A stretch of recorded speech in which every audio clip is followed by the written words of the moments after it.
धर्मा live पर मैं हूँ आपके साथ चेतना और आज हम बात करने वाले हैं एक बहुत ही इंटरेस्टिंग चीज की। अर्जुन के रथ पर हनुमान जी बैठे हुए थे, ये तो बात आपको पता है, मगर क्यों बैठे थे, क्या इसके पीछे का जो कारण है वो आप जानते हैं? अगर नहीं जानते तो आइए आज इस वीडियो में हम आपको बताते हैं, लेकिन उससे पहले जल्दी से धर्मा लाइव को लाइक शेयर और सब्सक्राइब कर लीजिए। तो अर्जुन के रथ पर हनुमान बैठे थे, ये तो आपको पता ही है, मगर क्या आप जानते हैं कि राम जी के लिए कमान संभालने वाले हनुमान अर्जुन के रथ पर कैसे आकर विराजमान हो गए? नहीं ना? तो आइए आपको बताते हैं।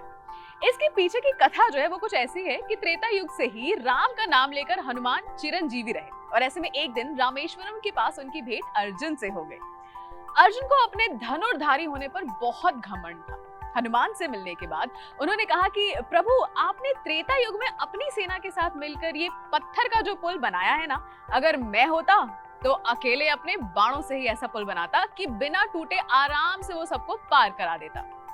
ऐसे में आपके श्री राम ने क्यों नहीं ऐसा पुल स्वयं बना लिया?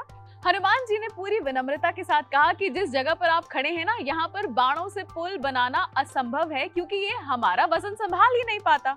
इस पर अर्जुन ने हनुमान को चुनौती दी कि अगर उन्होंने ऐसा बाणों का पुल बना दिया जिस पर से हनुमान 3 कदम चल पाए तो फिर हनुमान को अग्नि में प्रवेश करना होगा, और अगर पुल हनुमान के चलने से टूट गया तो फिर अर्जुन अग्नि में प्रवेश कर जाएंगे।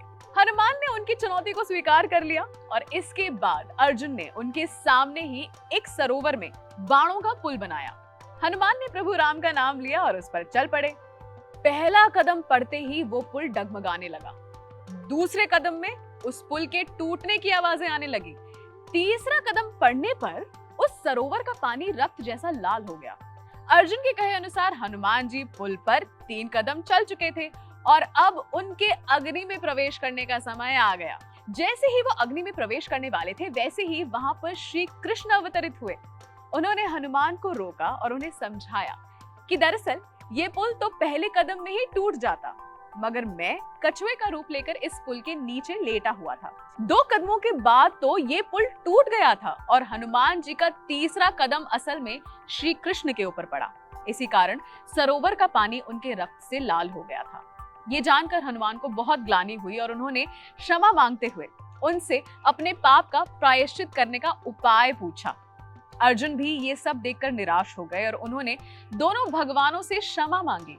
तब श्री कृष्ण ने दोनों को समझाया कि जो भी हुआ उनकी इच्छा से हुआ। ऐसे में श्री कृष्ण की यही इच्छा है कि हनुमान कुरुक्षेत्र के युद्ध में अर्जुन की सहायता करें। हनुमान ने उनसे पूछा कि वो कैसे अर्जुन की सहायता कर सकते हैं क्योंकि वो तो लड़ाई नहीं करेंगे। इस पर हनुमान जी को उनके रथ के ऊपर ध्वजा में विराजमान होने को कहा गया।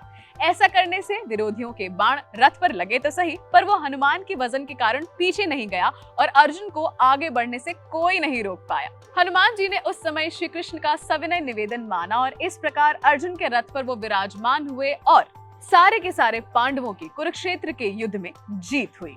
तो ये था वो रहस्य जिसके कारण हनुमान ने अर्जुन के रथ पर विराजमान होने की ठानी। कैसा लगा आपको ये वीडियो? हमें नीचे कमेंट सेक्शन में लिखकर जरूर बताइए।